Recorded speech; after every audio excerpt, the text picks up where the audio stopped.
3 August 1950.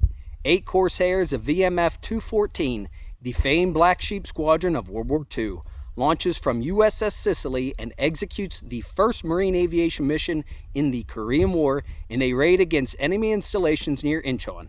After the F-4Us deliver their incendiary bombs and rockets on their targets, the Marines conclude their greeting to the communist troops with a series of strafing runs.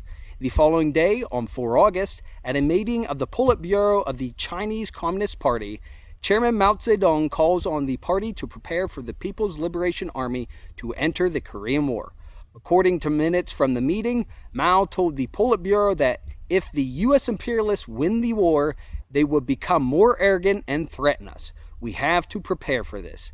That same day, with the outbreak of the Battle of the Pusan Perimeter, the first medical evacuation flight in the Korean War is made by a U.S. Marine Sikorsky H-5 helicopter, which transports 2 unidentified wounded servicemen from a battlefield to a military evacuation hospital. There will be 9,815 medevac flights that saved the lives of wounded men transported during the war. For a more detailed story on the battle, feel free to check out episode 73 on my channel, and as always, stay salty, Semper Fi, and carry on.